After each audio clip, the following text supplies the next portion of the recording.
Bonjour à tous et bienvenue dans cette deuxième partie sur le HTML. Dans cette vidéo, nous allons traiter les balises sémantiques et les tableaux HTML. Les balises sémantiques ont été introduites avec HTML5. Ce sont des balises qui ont le même rendu que la balise div, c'est-à-dire que ce sont des balises de type bloc, mais qui ont un sens que les navigateurs et les moteurs de recherche peuvent comprendre. Prenons l'exemple suivant. Bon, c'est une page web qui contient plein d'éléments. Ces éléments-là, ils ont été répartis sur plusieurs zones de la page. Normalement, on peut faire ce travail avec des divs.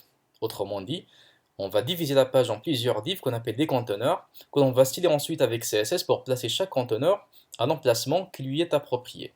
Là, par exemple, c'est la zone qui contient le menu principal, plus un outil de recherche. Ici, c'est la zone qui contient la bannière. Ensuite, c'est la zone qui contient les différentes entrées, les différents articles.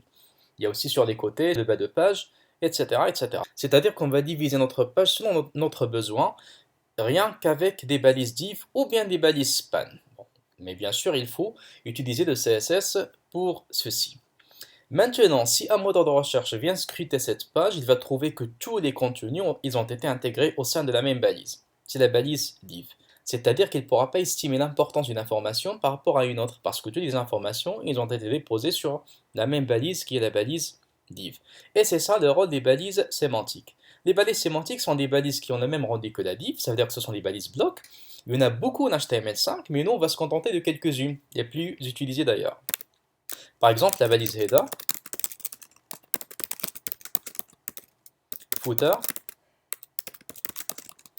nav, section, bien section, aside et article.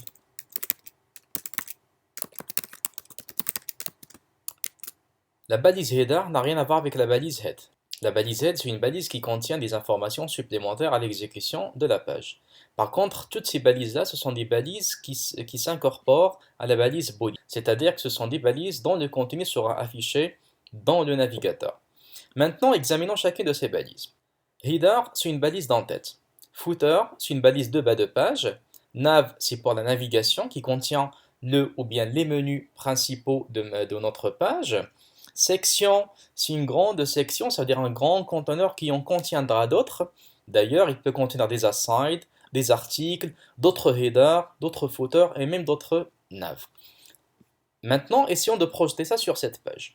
Là, par exemple, le menu principal, là, au lieu de le mettre dans la div, on peut le mettre dans le nav.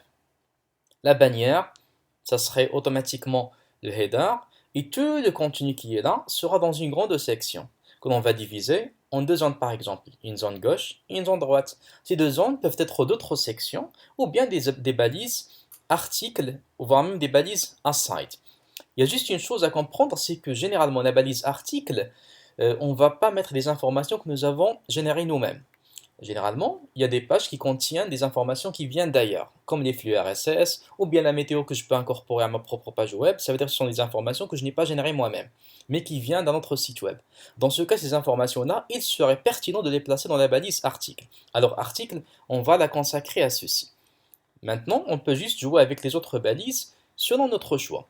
Mais il faut savoir que quand le moteur de recherche ou bien un outil quelconque viendra pour scruter notre page, il saura estimer l'importance d'une information par rapport à une autre. Continuons. Alors là, on peut mettre par exemple d'autres sections, voire des asides, et bien sûr le bas de page, ça sera le footer. Au lieu de mettre que des divs, on va répartir ou bien on va jouer avec les balises sémantiques. On aura le même rendu, le même design, rien ne changera, mais c'est la nature de l'information elle-même qui va être exportée aux outils de recherche et au navigateur. Une remarque importante, c'est que le fait de voir la balise header ou bien footer nous fait penser automatiquement que le header sera placé en haut de la page et footer en bas. Mais ce n'est pas tout à fait vrai. En fait, n'oublie pas que toutes ces balises-là, ils sont équivalentes à la balise div. Ils vont faire la même chose que la balise div côté affichage. Il y a juste la sémantique qui va être rajoutée. Alors, quand vous mettez footer avant le nav, c'est sûr que vous aurez le contenu de footer en dessus du contenu du nav et pas l'inverse. Le navigateur, c'est pas lui qui va se charger de bien placer les balises là où ça devrait être placé logiquement. Ça, c'est votre rôle ou bien le rôle du CSS qui viendra ensuite répartir les bons éléments aux bons endroits. Par exemple, on va mettre ici le texte header, footer, nav, section, aside et article. On exécute notre page. On va voir que l'ordre, c'est celui qui a été établi dans le code. Header, footer, nav, section, aside, puis article. Footer n'est pas descendu en bas. Header, il est resté en haut parce que normalement, c'est la première balise par laquelle j'ai commencé. Alors n'oubliez pas, les balises sémantiques, ce sont des balises div, mais qui ont un sens. Il reste d'autres balises sémantiques, comme la balise canvas, où nous allons dessiner en JavaScript, la balise figure ou bien fig caption. Bref, il y a plein de balises sémantiques. Mais généralement, on peut utiliser ces 6 balises-là afin de créer notre page web d'une manière correcte. Maintenant, nous allons nous intéresser aux tableaux. Les tableaux, c'est quoi? Ce sont tout simplement des grilles ou bien des cellules qui vont contenir des données. Ces données-là, elles seront organisées sous forme de listes, soit horizontalement ou bien verticalement. Pour créer un tableau en HTML, nous allons utiliser la balise table.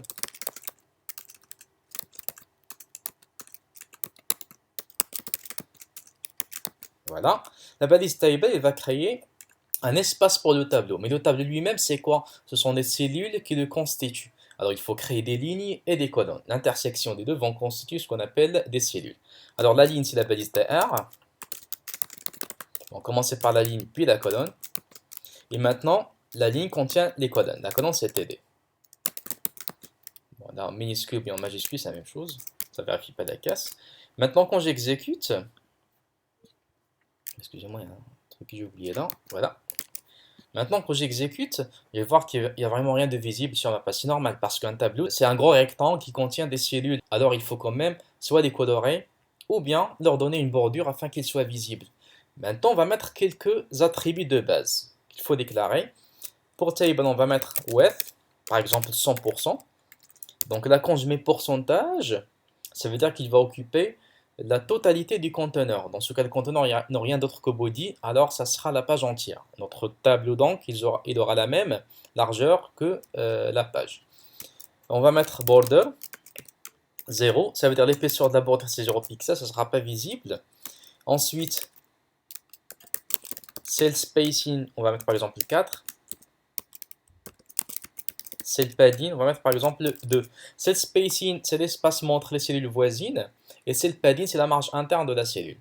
On va voir de quoi ça s'agit ensuite. Bon, il faudra d'abord dessiner les cellules et mettre un contenu dedans pour pouvoir percevoir l'effet de cell spacing et cell padding.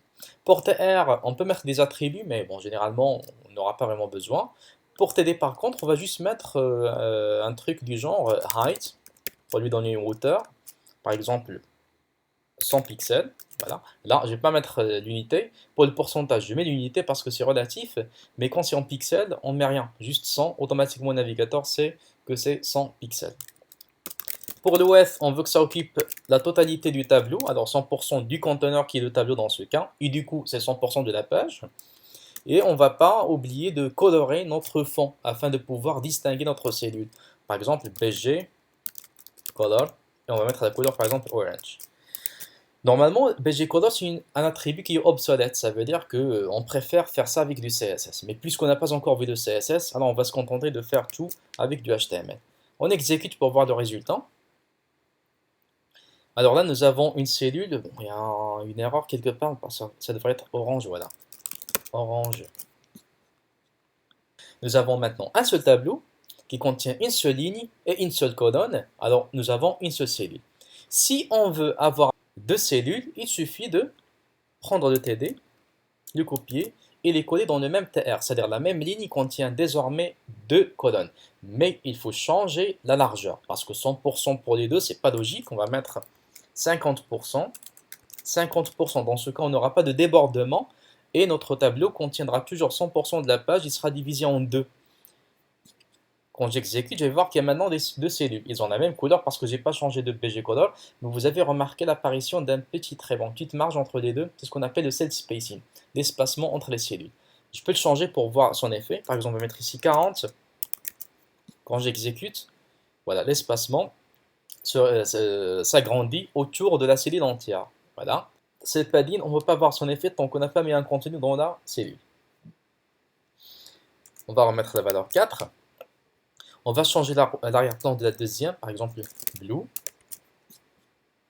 Et voilà notre tableau. Imaginez maintenant que je vais ajouter une deuxième ligne qui contient deux cellules à son tour. Il suffit de copier T1 et de coller juste en dessous dans le même tableau, parce que c'est le même tableau qui contient maintenant deux lignes. Chaque ligne contient deux colonnes. Là encore, je vais changer les couleurs. Par exemple, yellow, green. J'exécute, je vais voir. L'effet, ça va ressembler à ceci. Et pour écrire dans le tableau, il suffit d'entrer dans la balise TD et écrire ce qu'on veut. Bonjour. Et si j'écris, bon, peu importe, bonsoir, etc.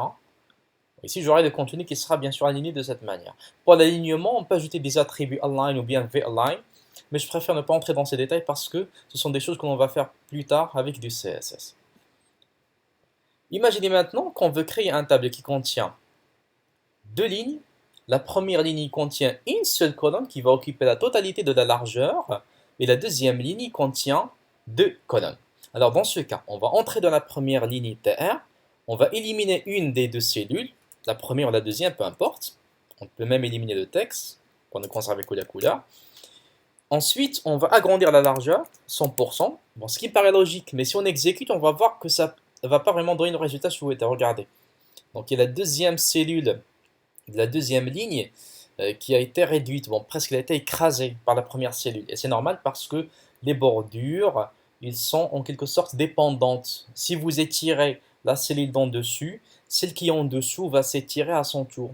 Afin de les rendre indépendantes, il faut appliquer ce que l'on appelle le fusionnement des cellules. Le fusionnement, c'est quoi? On va aller dans le code, la nouvelle cellule qu'on a générée, celle qu'on a conservée, on va lui ajouter un attribut pour dire au navigateur que c'est le résultat de fusionnement de deux cellules. On va mettre dans code span égale à 2. C'est-à-dire on a fusionné deux cellules pour en avoir qu'une seule. Et quand on exécute maintenant, on va voir que dans la première ligne, on a une seule cellule, et dans la deuxième, nous avons deux cellules. Une remarque importante, sachez que les tableaux sont de moins en moins utilisés de nos jours.